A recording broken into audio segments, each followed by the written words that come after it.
Bonjour à vous, un grand merci d'être venu donc pour cette audition autour de forêt bien commun. Qu'est-ce que ça veut dire la forêt comme bien commun? Qu'est-ce que ça implique concrètement? Donc pour cette audition, donc Richard Ladé de Bois 07, collectif Bois 07, vous allez nous expliquer ce que c'est exactement. Et puis Vincent Magnier du RAF, du Réseau des alternatives forestières. Et là aussi, vous allez présenter...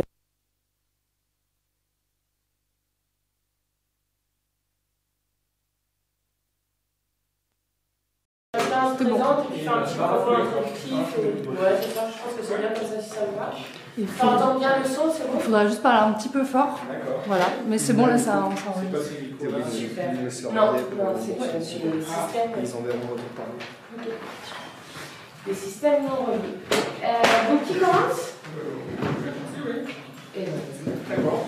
Donc, je suis Richard Ladé, et donc je vais vous parler et introduire l'initiative collectif Bois 07. Alors 07 c'est pour l'Ardèche, le département d'où nous venons. Et donc dans ces grandes lignes, donc collectif Bois 07, eh bien c'est au sens large, c'est une initiative territoriale de relocalisation de la filière bois. Donc on essaie de mettre en place une sorte de modèle, si vous voulez, à l'exploitation forestière industrielle qui sévit dans notre région comme dans plein d'autres endroits. Et donc ça c'est au sens large, et donc on est une sorte de réseau social en fait, sur l'ensemble du Sud Ardèche. Pour vous donner un ordre de grandeur très estimatif, c'est environ 500 personnes, donc un réseau relativement proche, sur un bassin de population de 120 000, 150 000 personnes. Et, qui existe depuis 2012, le début de l'initiative. Donc ça c'est au sens large, au sens strict. Alors, Collectif Bois 07, c'est le nom d'une association loi 1901, qui existe depuis cette date, et qui est en quelque sorte le cœur du réacteur, si vous voulez, de la dynamique territoriale, qui fédère un peu les forces vives. Et donc je vous parle aujourd'hui à titre de membre de cette association. Je fais partie de la présidence collégiale. On est 4 personnes. 2 hommes, 2 femmes d'ailleurs, je souligne la parité qui n'est pas forcément facile à réaliser dans le milieu forestier. Et donc nous existons depuis 2012, et au sein de cette association, donc, nous avons 2 activités complètement distinctes. Une qui est, on pourrait dire, une activité traditionnelle associative d'animation territoriale sur tous les aspects donc, de la question forestière, de la filière forêt-bois.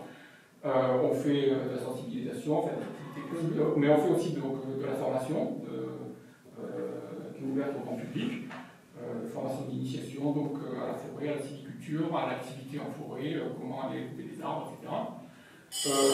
Et on fait également, on sert en quelque sorte de catalyseur et d'incubateur pour des initiatives collectives, comme par exemple, on est en train de réfléchir actuellement à mettre en place une AMAP bois de chauffage, autrement dit donc à mettre en place un circuit local d'approvisionnement en bois de chauffage sur le même principe donc la MAP maraîchère. Voilà, pour illustrer un peu ce à quoi nous servons dans le territoire.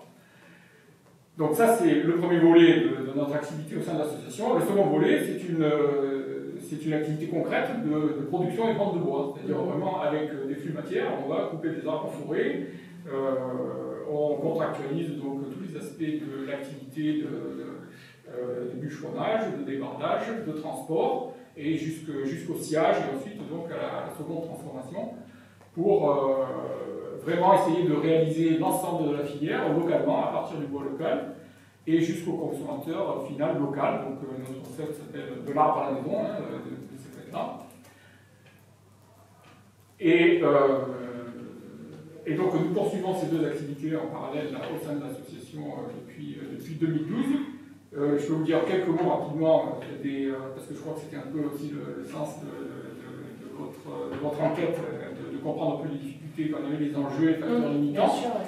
Eh bien, vraiment sans entrer trop dans le détail, le principal facteur jusqu'à présent a été d'ordre économique, c'est-à-dire arriver à asseoir un modèle économique viable et pérenne pour l'association.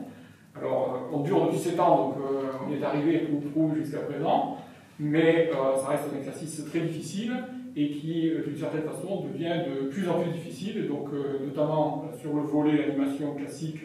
Donc on est dépendant, comme toutes les associations de subventions privées ou publiques, et donc on tombe dans le contexte général de difficultés pour obtenir des subventions. Typiquement, donc, notamment les mécénats privés proposent volontiers des subventions au démarrage d'une structure comme la nôtre, et au bout de 7 ans, ça devient un peu plus difficile de continuer à les intéresser. Donc bon, ça c'est quelque chose avec lequel on est obligé de vivre. La conséquence vraiment délétère pour nous, c'est qu'on est arrivé à avoir un emploi salarié justement pour gérer un peu tout cet aspect d'animation, mais aussi l'administration de l'ensemble de la structure. Et on s'est trouvé récemment avec une situation où ça avait passé son temps à poursuivre, à courir un peu de subventions. Donc on était un peu dans comme un hamster dans sa cage, là, à tourner en rond, et ça nous a fait vraiment changer la vie. Donc ça c'est un aspect. Le second aspect, donc le volet du comportement concret, donc la filière bois, comme c'est mis en place. La difficulté à laquelle on fait face, elle est liée essentiellement à la définition d'une marge commerciale. On vend du bois, on exploite et on vend du bois dans le milieu local, donc on est face à la concurrence locale, ce qui est normal. Et je ne peux pas rentrer dans le détail de toutes les considérations qui déterminent nos marges, mais actuellement, la façon dont on marge sur nos activités, et compte tenu de notre volant d'activité générale, on n'arrive pas à autofinancer le poste de salarié nécessaire à la réalisation en fait, de toute cette production et toute cette activité de vente. Donc, on a bénéficié jusqu'à présent de contrats aidés pour ce poste-là, mais on est arrivé donc à des contraintes ou des infaisabilités qui ont fait qu'on n'a pas pu continuer à fonctionner en contrat aidé. Donc ça, c'est un peu de nos doléances, ça serait de faire que le système de contrat aidé, qui est fondamental pour le type d'initiative que nous sommes, arrive à perdurer, à s'installer de telle façon que les activités comme les nôtres puissent devenir pérennes. Parce que là, donc, si la législation change, que donc on n'a plus le droit, etc., ben, pof, on est obligé de libérer quelqu'un qui a construit tout un savoir-faire, tout un réseau de compétences, de connaissances dans la région, et donc c'est très dur. Et donc de ce côté-là, ben, voilà, pour l'instant, on est un peu en panne. Il faudrait qu'on arrive à augmenter, à pratiquement doubler notre volume d'activité. Donc actuellement, on est sur des volumes de production qui sont extrêmement réduits. Même à l'échelle du département, c'est plus symbolique qu'autre chose. Mais il faudrait donc néanmoins qu'on arrive à doubler notre volume d'activité. Donc bien sûr, ça faudrait dire 2 fois plus de travail pour la salariée qui gère ça. Et on se heurte, si on fait ça, alors à un problème de stockage, essentiellement. C'est-à-dire qu'avec une activité accrue, on aurait davantage de besoins de stockage temporaire, ce qui poserait un problème d'investissement, parce qu'actuellement, donc, on a eu 0 investissement, on a eu 0 frais d'investissement, on fonctionne juste en fonctionnement. Mais là, il faudrait débloquer donc des montants pour construire une plateforme de stockage ouverte, en bonne et forme, etc., dans un endroit central. Et voilà un peu où on en est, les défis auxquels on se heurte jusqu'à présent. Donc ça, c'est le problème principal. Très rapidement, les 2 ou 3 autres qui suivent, c'est une charge administrative et de gestion qui est énorme pour une toute petite structure. On a eu au maximum un équivalent plein temps et demi salarié, tout le reste c'est du bénévolat, donc ça a ses limites. Et donc on a la charge administrative sur le volet production et négoce, on a la même charge administrative qu'une TPE commerciale, donc on est astreint à la TVA, on est soumis à la TVA, des comptes certifiés, impôts sur les sociétés même. Donc tout ce que ça génère comme gestion et comme administration. Si on emploie des salariés, ben, on a bien sûr le code du travail, la gestion du personnel. Et sur le volet animation, on a un exercice un peu de, comment dirais-je, on a une multiplicité d'interlocuteurs à gérer, donc ça fait une base de données. On a une sorte d'exercice de big data en quelque sorte, avec toutes les parties prenantes du territoire qu'on essaie de toucher, d'atteindre avec notre message. Et donc ça, à nouveau, ça représente une charge administrative très importante. Donc il n'y a pas de recette miracle pour ça, mais c'est sûr que bon, tout ce qui peut être fait pour simplifier la charge de travail des petites structures, ça nous intéresse. Ensuite, les autres problèmes qu'on a, c'est un problème de localité, et associé à ça, donc l'essaimage, c'est-à-dire on est parti, le noyau de l'association s'est formé autour d'un périmètre relativement restreint qui s'est élargi au fil du temps. Donc actuellement, on est sur l'ensemble du sud d'Ardèche. Alors vu ici, ça peut paraître pas très grand, mais ça représente quand même, vu notamment le relief, la topographie, des durées de transport, de déplacement de 1 heure, 1 heure et demie, 2 heures. Donc on n'est pas dans le micro local, comme par exemple une amas maraîchère, qui est vraiment un village, les champs autour, etc. Donc ça introduit une dimension de complexité et de surcoût. Et ça pose la question de l'essaimage, c'est-à-dire d'arriver à faire éclore dans le territoire voisin la même chose que nous. Alors il y a pleinement matière, notamment au nord du Gard, donc dans les massifs immédiatement limitrophes des nôtres. Et donc c'est quelque chose, peut-être le RAF ici peut en parler davantage, mais c'est un enjeu véritablement pour nous. Et enfin, le dernier problème, c'est le positionnement dans le paysage socio-professionnel, culturel, politique, local, puisque donc on est clairement, on se présente comme une initiative alternative, mais en même temps on essaie de toucher l'ensemble du public. Donc il en résulte certaines. Donc on essaie d'avoir de bonnes relations avec tout le monde, on n'est pas dans la contestation ou le rapport de force, en tout cas pas directement. Donc ça nous amène à essayer d'avoir de bons rapports avec tout le monde, et en même temps sans galvauder notre message, et en restant fidèle donc, à nos racines, à des alternatives. Il y a un milieu alternatif très fort en Sud-Ardèche, et donc c'est à la fois notre base, notre soutien, et aussi nos débouchés pour une bonne part. Donc on va rester fidèle à cette communauté-là. C'est une des questions qui d'ailleurs, une des contraintes qui pèse sur la définition de nos marges. Mais aussi, donc, ça nous amène à garder un discours qui fasse qu'on ne soit pas juste du greenwashing local. Et en même temps, ça crée une certaine réticence vis-à-vis de pas mal d'acteurs dans le milieu institutionnel, même si on n'a pas eu de conflit ouvert, mais ça limite un peu notre initiative. Voilà, j'en dis pas plus pour respecter les temps de parole. Voilà, ça pose bien volontiers. À moi. Donc, Vincent Magnier, je vais te présenter brièvement, parce que d'ailleurs, tu aurais pu rajouter quelques mots, ça aurait été peut-être intéressant après de pourquoi, comment j'en suis là. Oui, je pourrais le dire, c'est vraiment intéressant. Parce que c'est toujours bien que en plus comme ça sur YouTube, que les gens se rendent compte un peu des parcours. Et bien, moi, je vais commencer par ça. Je suis administrateur, je suis au conseil d'administration du réseau pour les alternatives forestières, donc une structure qui existe depuis 2008. Moi, j'y suis depuis 3 ans. Et je suis aussi président d'une structure qui est issue du RAF, qui est le fonds de dotation Forêt en Vie, qu'on a créé il y a assez peu de temps, il y a 1 an et demi officiellement. Je vais expliquer tout ça. Mon parcours, j'ai un parcours pas complètement classique. On va dire que je me présente comme généraliste de l'environnement. Je fais des études vraiment axées sur l'environnement avec 2 ans d'études de technicien forestier. Après, j'ai continué sur 3e cycle, notamment studiographie alpine sur risque naturel, cartographie. Et j'ai un gros lien avec la gestion de l'eau. J'ai travaillé sur la gestion de l'eau avant même de m'intéresser à la forêt. Quand on s'intéresse à l'eau, la forêt n'est pas loin. La forêt et l'agriculture sont très proches des problématiques de gestion de l'eau. Et donc, je travaillais 5 ans en Beauce, 6 ans sur le parc naturel régional de Mille Vaches, aux sources de beaucoup de cours d'eau. Voilà, vous irez voir. Donc, j'ai été très, très rapidement sensible à la question forestière par ce biais-là, par la gestion de l'eau. Voilà, pour faire court sur mon parcours.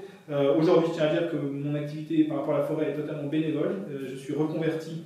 Je ne vais pas rentrer dans les débats de pourquoi, mais je suis reconverti, parce que avant j'ai exercé dans les métiers de l'eau, et maintenant je travaille dans les métiers plutôt du bâtiment, rénovation, mais ça a un lien, puisque c'est aussi rénovation énergétique des bâtiments, ces choses-là, des conseils sur la santé dans les bâtiments. Voilà, ça c'est mon métier aujourd'hui, mais comme je suis passionné des questions d'eau et de forêt, je suis assez rapidement impliqué, et continue de m'impliquer sur notamment donc, ce réseau pour les alternatives forestières, qui est une magnifique initiative, initiée par Gaëtan Dubus, que vous avez rencontré, je pense, aux Assises. Tout à fait. Voilà, et donc, cette structure, elle était elle reste d'ailleurs toujours un peu unique à l'échelle nationale, puisque, contrairement au monde agricole, qui a bougé depuis pas mal de temps, et qui, au fil de l'industrialisation du monde agricole, a vu aussi plein d'initiatives naître et d'alternatives naître. En forêt, l'industrialisation a été peut-être un peu plus récente, et du coup les alternatives et les structures qui essayent de faire bouger le système sont aussi plus récentes. Et donc aujourd'hui, ça tend maintenant là depuis 2 ans à s'ouvrir avec d'autres structures, mais en tout cas le réseau pour les alternatives forestières a été quand même précurseur dans ce domaine, et donc ça fait 10 ans qu'il rassemble, il fédère les personnes dans toute la France métropolitaine, les gens de la filière bois en amont, en aval, donc la transformation du bois, la question, ceux qui travaillent en forêt, et puis évidemment toute la société civile. Puisque c'est vraiment l'enjeu, c'est de même qu'en agriculture, les gens se sont éloignés du monde agricole, et bien les gens se sont aussi éloignés des questions forestières, et qu'on a vraiment besoin, pour que les gens se réapproprient, que la société se réapproprie ces enjeux-là et donne son mot par rapport aux logiques à l'œuvre du business. La forêt, ça concerne tout le monde, et donc le RAF a vraiment été créé pour ça, pour renforcer les gens qui faisaient des belles choses et montrer que ça existe, les mettre en lien et amplifier ce mouvement et donner plein d'énergie à ceux qui ne savaient pas que c'était possible, et donner confiance à ceux qui sont intéressés par la forêt mais qui ne savent pas par quel bout prendre le problème. Parce que filière bois, la forêt, la filière bois, tout ça c'est assez opaque, c'est un petit monde, très masculin, et donc il y a vraiment besoin d'ouvrir tout ça, et le RAF essaye à sa mesure de participer à ça depuis donc maintenant plus de 10 ans. Voilà, ça prend fort. Aujourd'hui on est même dépassé par le succès. Voilà, on a aujourd'hui, en ce moment, on est en étiage un peu de permanent, on n'a qu'une permanente, mais on aimerait rapidement renforcer parce qu'on a vraiment des gros besoins, donc on pense qu'on va la recruter très rapidement, au moins une 2e personne, et on aura besoin aussi des gens sur le fonds de dotation.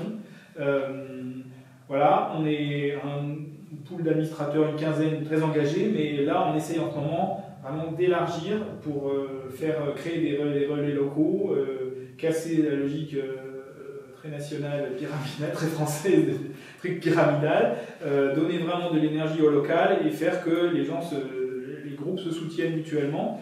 Et on voit que ça commence à... Là, ça y est, en tout cas, je suis en Limousin, je vois que ça part vers ça.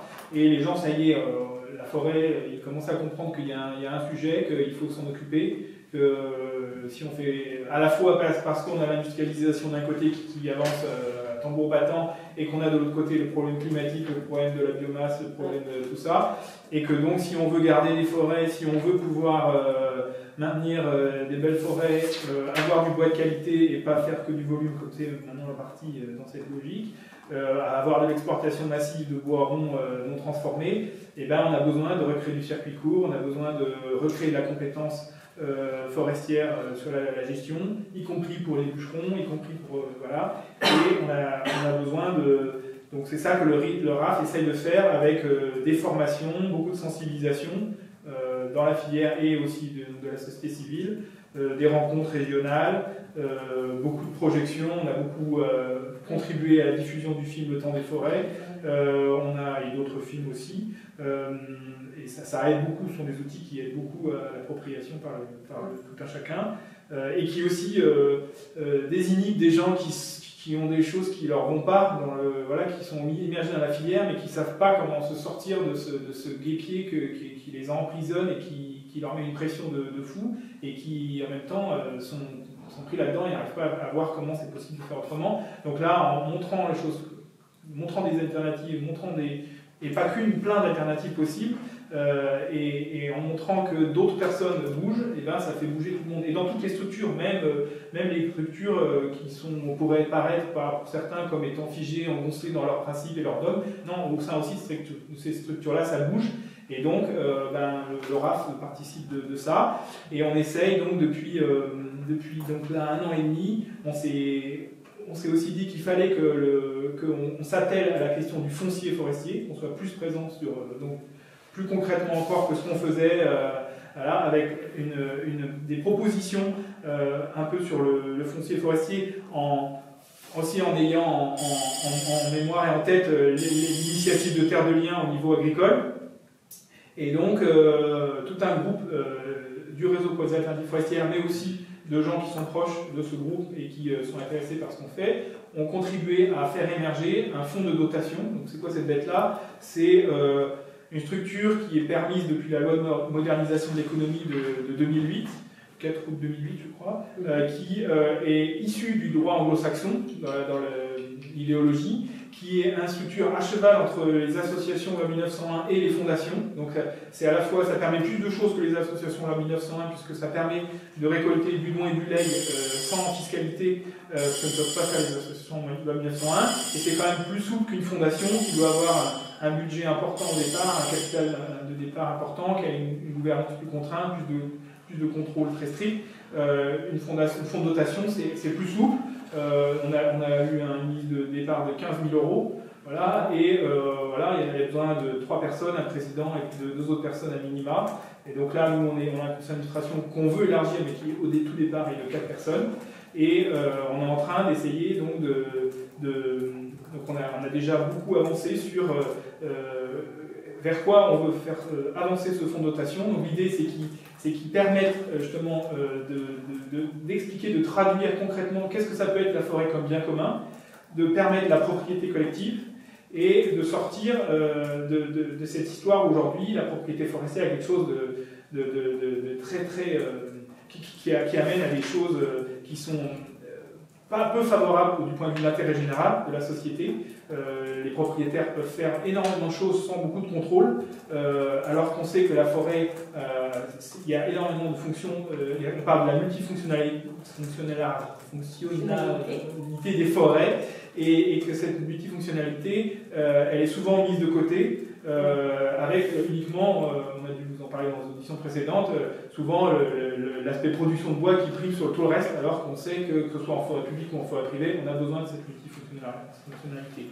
Et donc le fonds de dotation, il va permettre normalement, là il existe officiellement, mais on n'a pas encore concrètement de projet, on n'a pas encore d'hectares en possession, d'acquérir des forêts par du don et du legs. Et après, l'idée de ce fonds, c'est de transmettre par bail des forêts à des groupes locaux dont on sait, et en leur fixant un cadre, un cadre clair, dont on pense qu'ils vont pouvoir être en mesure de la gérer dans la durée, d'en faire quelque chose de chouette, de maintenir déjà le couvert forestier dans la durée, pas de coupe rase, et puis de créer du circuit court, de valoriser les bois localement, et puis évidemment de permettre cette multifonctionnalité des forêts, de permettre plein d'autres choses en forêt. Voilà. Et de permettre l'éducation en forêt, de permettre toutes les initiatives que la forêt permet, la cueillette en forêt, les choses qui, en forêt privée en tout cas, sont parfois de plus en plus compliquées. Oui, bien sûr. Voilà. Donc, c'est ça l'idée du groupement. On pense qu'on est dans une période où ça peut prendre, vu l'engouement qu'il y a eu pour Terre de Liens au niveau agricole. On pense que les forêts et le monde de la forêt est un monde passionnel. Même quand les gens sont éloignés de la forêt, ils ont toujours l'image de la forêt, c'est vraiment passionnel. Et donc, on a bien dans l'idée que ce fonds de dotation va pouvoir changer le rapport aussi à la forêt, à permettre la propriété collective, parce que qui dit propriété collective dit plus de possibilités d'achat, donc plus de surface, donc c'est plus facile de gérer quand on a plus de surface, ou des petits bouts de parcelles de rien, d'être plusieurs à décider, parce que moi je suis souvent en tant que RAC des gens, hommes ou femmes qui ont hérité ou qui ont de la forêt, et c'est lourd parfois de gérer de la forêt, on ne sait pas, les gens ne savent pas bien comment faire, se débrouiller avec ça. Il y a plusieurs personnes qui ont plusieurs centaines d'hectares qui en ont hérité, mais ils me disent qu'est-ce que je fais avec cette forêt, je ne sais pas quoi en faire. Et aussi, c'est des possibilités de gestion, de vision croisée qui permettent vraiment d'aller vers plus de biodiversité, plus de qualité de l'eau, plus de beaux bois d'œuvre à terme, des forêts plus agréables, des paysages améliorés, c'est tout ça. Donc ça c'est important, et en plus on sait qu'aujourd'hui le foncier, y compris agricole, il va y avoir des évolutions énormes dans la décennie qui vient, avec un effort massif à la retraite d'agriculteurs, et donc une partie des terres évidemment vont être achetées, partir à l'agrandissement et ces choses-là, mais peut-être que sur certains domaines, notamment le Massif central, dans des zones comme ça, souvent les domaines agricoles sont agricoles et forestiers, et on imagine qu'il pourrait aussi y avoir des opportunités d'accéder au foncier, et on espère à l'achat collectif de foncier, et c'est déjà le cas, il y a déjà pas mal d'initiatives qui émergent de différentes natures, associatives, groupements forestiers, citoyens, à valeur écologique qui émergent pour faire bouger les lignes et montrer que c'est possible de gérer la forêt autrement que par coupe rase, plantation, comme malheureusement la tendance se renforce. Et bon, vous avez eu déjà des explications par Jacques Azra et d'autres sur le modèle. Voilà. Tout à fait. Donc voilà ce que je pouvais déjà expliquer. Après, il y a l'idée vraiment de faire évoluer aussi les statuts des personnels qui travaillent en forêt, hein, parce que aujourd'hui, quand on a en agricole, on a le statut de fermage qui est quand même très protecteur pour les gens qui travaillent la terre, et par contre, un bûcheron, aujourd'hui, il a un devis, un contrat de prestation avec le propriétaire de la forêt, il n'a aucune assurance dans le temps, il n'a pas de contrat à long terme, et donc c'est une vraie précarité pour ces personnels, alors qu'on a besoin de remettre de l'humain en forêt, hein, plus que des machines, on a besoin de plus d'humains, plus d'intelligence à tous les niveaux, du bûcheron jusqu'au technicien, au conseiller, mais ça part du bûcheron, et il y a des gens qui ont encore du savoir-faire, mais il est urgent de les garder, ces gens-là, parce qu'on est en train de les perdre, ils disparaissent, hein, et la machine est en train de tout remplacer, c'est catastrophique. Et donc, on pense aussi qu'avec l'outil qu'on est en train de développer via le fonds de dotation, on est en train de créer, on a rencontré des notaires de l'INERE, des notaires notamment parisiens, mais pas uniquement, qui travaillent avec nous, qui sont très intéressés ils nous ont dit ce que vous voulez faire, transmettre de la propriété par bail, en forêt ça n'existe pas. Donc on repart du code Napoléon, et ils sont en train de nous rédiger un bail forestier, qui sera un outil qu'on aura nous, mais qu'on mettra bien évidemment à disposition de tous ceux qui voudront l'utiliser. Et donc ils sont en train de créer ça, le bail forestier, probablement d'une douzaine d'années, peut-être plus, et voilà, pour permettre un lien fort avec les utilisateurs et ceux qui sont voilà, en forêt, et avoir un lien fort entre celui qui a la propriété et le bûcheron et les usagers de la forêt. Voilà. Ça pour nous c'est important, et c'est ça qui nous anime, et on pense qu'il y a une grande voie devant nous à éclairer de ce point de vue-là. Merci beaucoup. Et du coup, pour terminer, pour compléter, comment vous en êtes arrivé à... Ah, Collectif Bois 07, alors mon parcours personnel, moi j'ai une formation d'ingénieur, j'ai fait carrière dans l'informatique, donc j'ai rien de professionnellement lié à la forêt. Ça a commencé, je me suis installé en Ardèche il y a une dizaine d'années, et j'ai repris une propriété familiale dans laquelle il y avait donc des parcelles forestières, donc je suis propriétaire forestier, avec un peu le questionnement que signalait Vincent, c'est-à-dire qu'est-ce que je vais faire de ça. Et également, je suis devenu gérant d'un groupement forestier local, et je le suis toujours. Et c'est justement en voyant fonctionner ce groupement forestier que j'ai vu à la fois donc, l'intérêt d'une approche collective à la question forestière, ne serait-ce que par des questions donc, de taille, de superficie. En regroupant des parcelles, l'Ardèche est très morcelé au niveau forestier généralement. Donc un mouvement forestier, ça donne quand même une assise, même si mon mouvement est relativement petit, qui permet de faire certaines choses. Et en même temps, donc, certaines limites que j'ai vues et lourdeurs que j'ai vues dans le fonctionnement des mouvements forestiers qui m'ont fait m'intéresser à d'autres façons d'aborder les enjeux forestiers collectivement, sans se limiter simplement à la structure juridique de mouvements forestiers. Donc c'est à partir de là que j'ai commencé à m'intéresser au réseau des alternatives forestières et simplement, donc, à titre anecdotique, c'est intéressant de savoir, donc les forces vives du collectif à l'origine, le collectif Bois 07, sont pour beaucoup une émanation du hameau des Buis de Pierre Rabhi, c'est-à-dire des charpentiers et des menuisiers qui ont travaillé à cette réalisation-là. Et donc on a fait comme ça ce mélange de personnes qui nous a permis de mettre en place l'initiative. Et le collectif fait partie du réseau. Alors on est complètement, effectivement, membre du RAF. Notre référentiel environnemental éthique, c'est la charte du RAF, donc on est effectivement très liés. Et du coup, dans ce que vous dites, qui touche du doigt notre sujet qui est autour des forêts bien communs, donc les forêts, effectivement, ça concerne absolument tout le monde. On disait c'est à la fois la puits de carbone, la qualité de l'eau, les sols, la biodiversité, voilà, c'est quelque chose qui intéresse tout le monde. Et il y a toujours cette question de réappropriation citoyenne qui est très importante. Et tout à l'heure, on parlait de l'agriculture.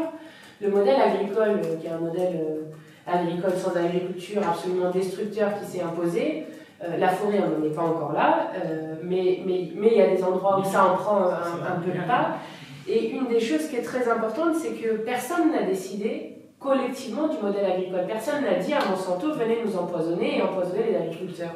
Et donc, autour de la réappropriation citoyenne de ce bien commun, il y a tout ce que vous avez dit sur la sensibilisation, la culture, la transmission des savoir-faire, parce qu'il y a aussi des savoir-faire qui se perdent, donc qui est très importante. Il y a cette réappropriation citoyenne que vous avez donnée aussi avec le rachat collectif et donc le fait de devenir propriétaire des décisions collectives.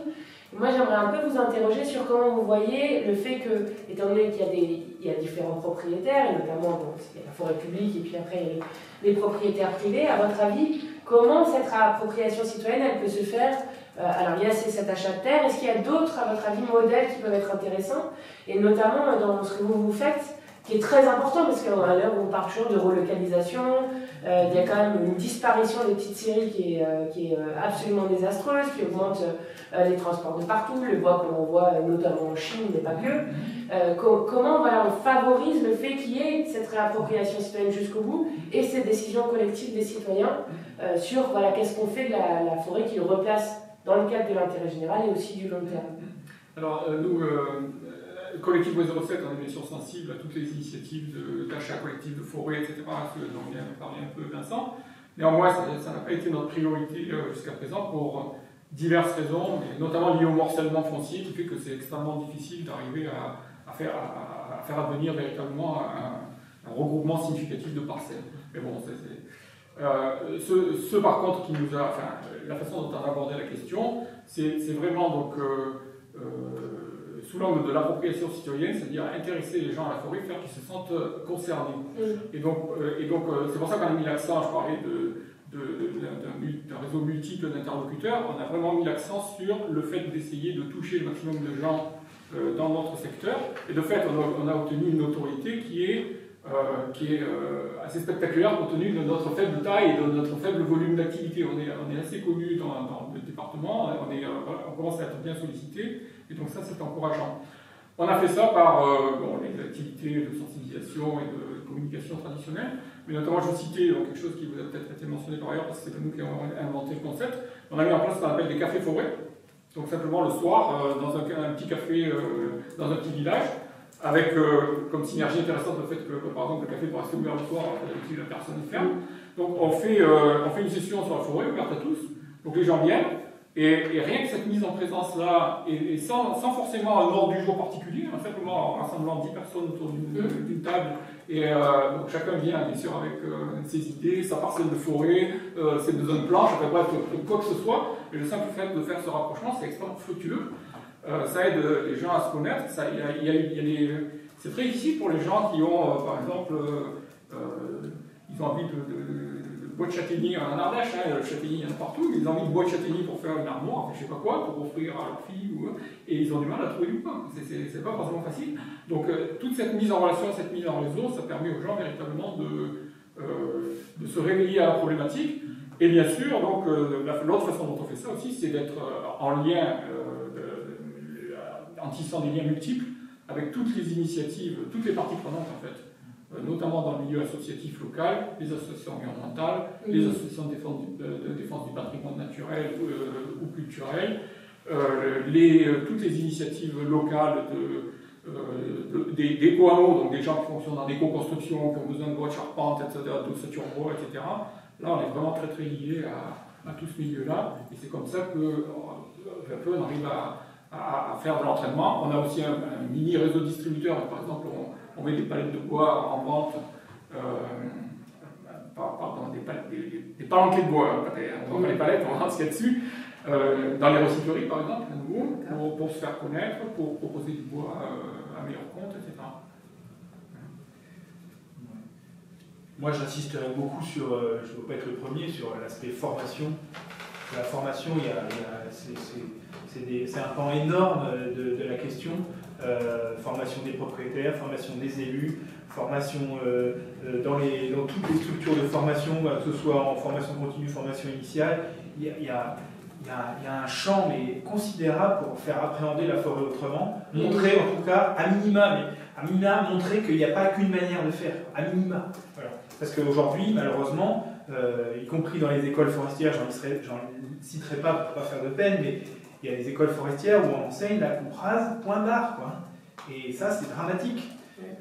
Et alors pourtant, on a quand même, en France, on n'a pas à rougir de... Alors, ça commence évidemment, ça évolue aussi, mais on a eu quand même des formations forestières, j'en ai connu, qui étaient de haut niveau. Moi, j'ai fait l'école forestière des Bars dans le Loiret, qui est un très haut niveau. Bon, mais malheureusement, ça... Moi aussi, j'ai entendu le Loiret. Voilà, ça a tendance à régresser, tout est tiré vers le bas, et l'enseignement forestier, même y compris pour les forestiers de l'ANUF et de la FIF maintenant, tend vers l'enseignement agricole, puisque c'est regroupé avec l'AgroParisTech. Donc tout ça, ce sont des mauvais signaux et de mauvaises initiatives, et alors que on a besoin de remobiliser les jeunes qui cherchent leur avenir et qui ne savent pas ce qu'ils vont faire et qui ont envie de se sentir utiles par rapport aux chantiers qu'on a devant nous et qui sont gigantesques.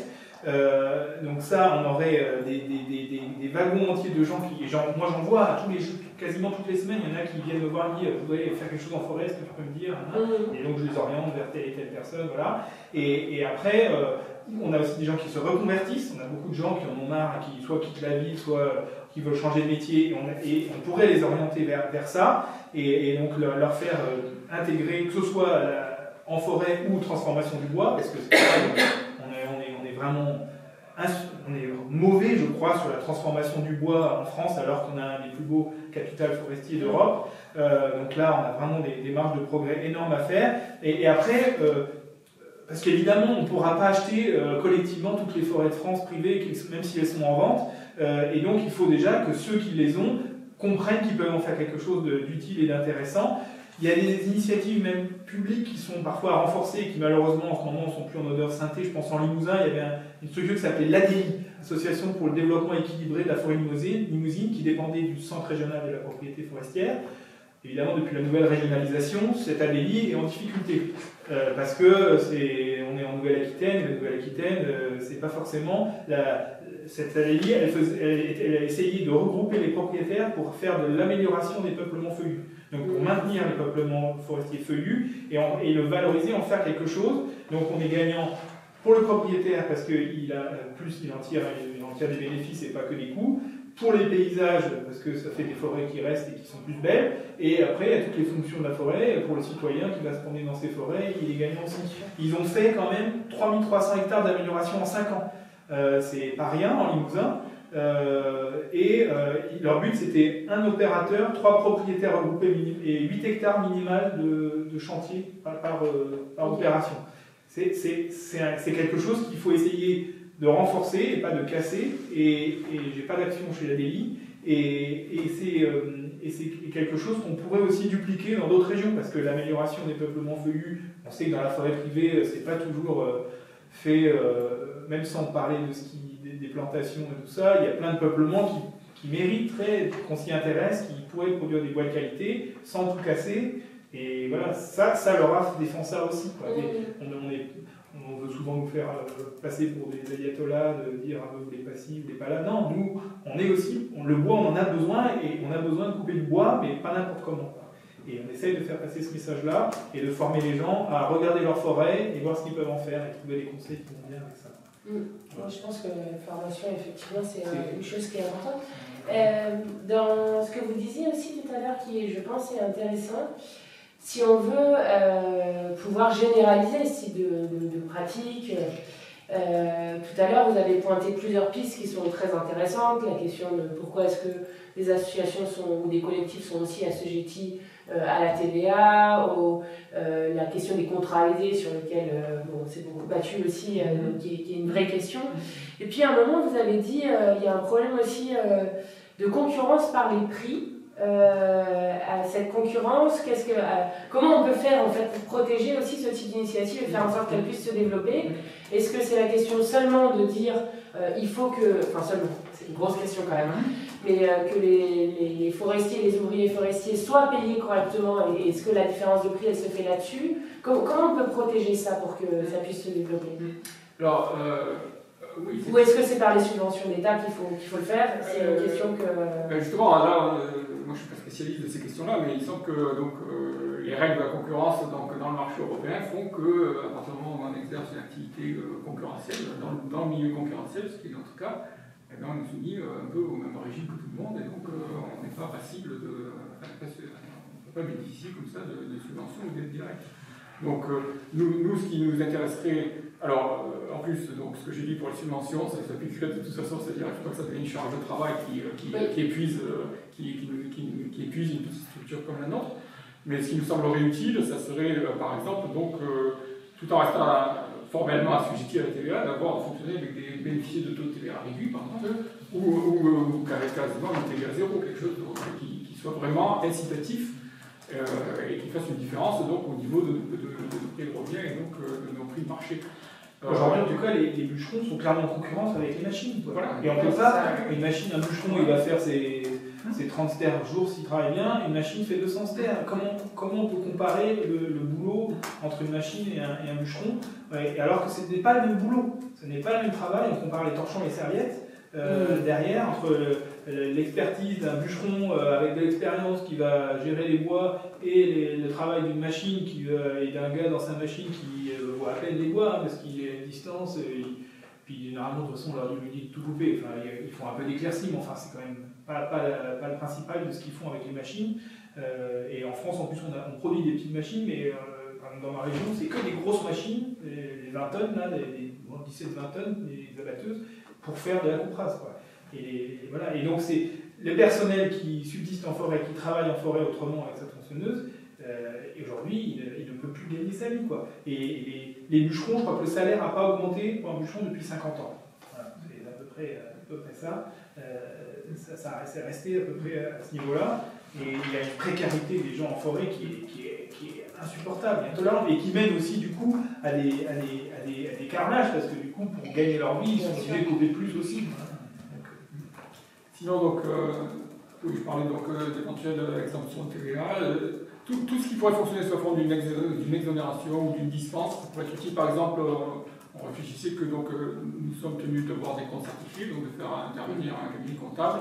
Bon, si par exemple il y a une mesure par lesquelles donc, ces frais pourraient être pris en charge, sachant qu'il s'agit là donc, de gens qui ont pillon sur rue, etc. Donc ça pourrait être utile. Au-delà de ça, effectivement, bon, ça reste difficile, effectivement. Si on voulait vraiment... Là, ce qui se passe, c'est qu'on est de fait, dans l'état actuel des choses, on est une sorte de succès socio-environnemental important, mais on est adossé à un échec comptable. C'est-à-dire on n'arrive pas à boucler nos comptes, mais ça c'est lié aux règles comptables. C'est-à-dire nous apportons ou nous renforçons les services écosystémiques que la forêt peut rendre. Alors on parle dans tous les sens de valorisation et éventuellement de rémunération des services écosystémiques. Et tout ça, c'est pas pris en compte dans ce que nous on fait. C'est-à-dire dans notre constat, ça apparaît nulle part. Donc un opérateur vertueux et un opérateur qui ne l'est pas, eh ben, leurs comptes sont identiques. C'est pas pris en compte le fait que vous évitez pour le coup d'avoir des transports extrêmement grands, que ça maintient des emplois sur le territoire, que tout ça. Donc, tout ce par quoi nous valons la peine d'exister, ça n'est pas comptabilisé. Et en plus, le peu de réglementation qui pourrait un peu encadrer l'activité à l'exploitation forestière industrielle n'est pas du tout suivi et contrôlé. Aujourd'hui, les services de l'État n'ont plus aucun moyen de faire respecter la réglementation, et on observe sur le terrain des choses catastrophiques, et en particulier sur des territoires comme le mien, Limousin, Millevaches, où on a des densités de cours d'eau considérables. L'impact sur les sols et sur les eaux est massif, et ça a un coût pour la société qui est considérable. Et aujourd'hui, la filière bois fait peser ce coût sur l'ensemble de la société, sans qu'il y ait aucun moyen on n'a plus aucune application de la réglementation sur ce sujet-là. Et sur le territoire, il restait encore des petites scieries au sud d'Ardèche, ou est-ce qu'il y a dû redévelopper des choses? Parce que un des gros problèmes, c'est notamment le diamètre. Oui, bien sûr. Alors là, parce que je suis vraiment désolée, je vais faire un peu la gardienne du temps. Oui. En fait, il faudrait du coup un peu. Ouais. Je suis vraiment désolée. Je vais très vite. Hein. Sur la question des scieries, c'est simple. Les opérateurs, en fait, ils se sont triés, c'est-à-dire il reste quelques gros opérateurs, et donc qui fonctionnent essentiellement donc, dans le milieu conventionnel. Et puis il reste des petits opérateurs qui sont des scieurs mobiles, qui ont la capacité notamment de se déplacer sur des chantiers qui sont difficilement accessibles dans des zones de pente, etc. Et donc les scieurs avec lesquels nous fonctionnons sont cette dernière catégorie, clairement. Et les autres sont nos concurrents d'une certaine façon, puisqu'ils arrivent à tirer des prix de revient et des prix de marché qui sont bien sûr plus faibles que ce que nous pouvons faire. Voilà, après, on pourrait imaginer de nouveaux métiers aussi. Je pense, par exemple, on pourrait imaginer des métiers de médiateur foncier, animateur foncier, à forestier, à orientation écologique. Ça, c'est aujourd'hui des choses, je sens ça venir, quoi. Il y a des besoins, il y a des groupes qui vont avoir besoin, que ce soit des groupements forestiers ou d'autres types voilà, des associations qui veulent acquérir du foncier, mais ils ne savent pas comment faire. Ce genre de métier-là pourrait émerger, aider les gens qui connaissent la filière bois, parce que le marché du foncier forestier, c'est totalement opaque. Pour savoir quand il y a une parcelle à vendre, mais je vous souhaite bien du courage pour être au courant de ce qui se vend par chez vous au niveau forestier. À part les experts forestiers, les notaires et 2-3 professionnels de la forêt qui sont au courant de tout, personne sinon ne sait ce qui se vend. Et donc ça, c'est aussi un vrai problème. Donc ça, c'est effectivement un point, pour revenir à la question d'appropriation citoyenne générale, où plus de visibilité effectivement de qui est propriétaire de quoi localement aiderait beaucoup les gens. Pour le coup, alors le CRPF en Ardèche a mis en place une bourse du foncier forestier, un site internet où les gens s'autodéclarent comme propriétaires, donc prêts à échanger ou à vendre des parcelles. Et donc ce mouvement-là pourrait être effectivement cultivé, renforcé, pour permettre à beaucoup plus de gens simplement de savoir effectivement qui possède quoi et veut en faire quoi. Donc il y aurait aussi quelque chose à faire, il me semble, au niveau de plus de visibilité au niveau des plans de gestion. Là, les plans de gestion, c'est un outil, moi j'en fais un en ce moment pour mon mouvement forestier, c'est quelque chose de privé. J'ai une forêt de 60 hectares, il y a un hameau juste en dessous, je peux décider de faire une coupe rase de 60 hectares, les gens de l'hameau, ils ne sont pas au courant, ils ne savent même pas, ils n'ont même pas le droit de savoir. Ça, c'est un sujet aussi. On a déjà demandé à l'État d'avoir accès à ça. Et on nous a rétorqué que ce n'était pas possible d'avoir accès au plan de gestion, que c'était un document qui appartenait aux propriétaires et qu'il n'était pas possible d'en avoir connaissance. L'État valide via le CRPF et la direction régionale de l'agriculture valide ce document pour sa compatibilité avec les textes, mais il n'y a pas possibilité d'avoir accès à un document par ailleurs, alors que ça concerne le territoire. Et en parallèle aussi, sur le foncier forestier, on voit par exemple que des acteurs comme les coopératives forestières, elles ont une capacité de moyens pour accéder à l'information foncière qui est gigantesque. Ils vont sur une parcelle, ils ont immédiatement accès via leur outil numérique au cadastre, aux pages jaunes, ou qui mettent directement en lien avec le propriétaire. Donc sur la parcelle, ils appellent directement le propriétaire, ils savent qui c'est, et ils vont lui demander s'il est prêt à couper sa forêt, lui dire vous avez trois bouts de bois là, ça vaut pas grand chose, mais je vous en donne tant, est-ce que vous seriez prêt? Oui, non. C'est ça qui se passe, quoi, et ça va très très vite, quoi. Et à côté de ça, les moyens de ceux qui doivent faire autrement sont vraiment petits, quoi.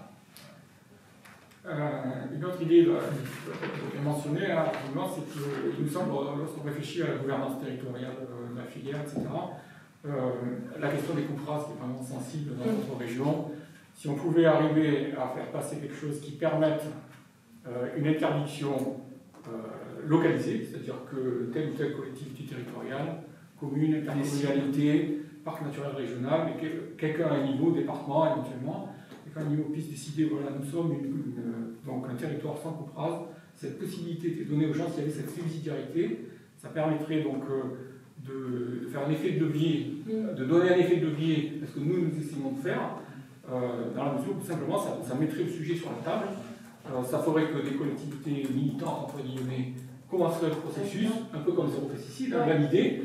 Du coup, on en parlerait médiatiquement. Du coup, on saurait qu'en Suisse, c'est comme ça qu'ils fonctionnent dans tout le pays. Ils ont en Slovénie, ils ont des industries forestières parfaitement viables et prospères.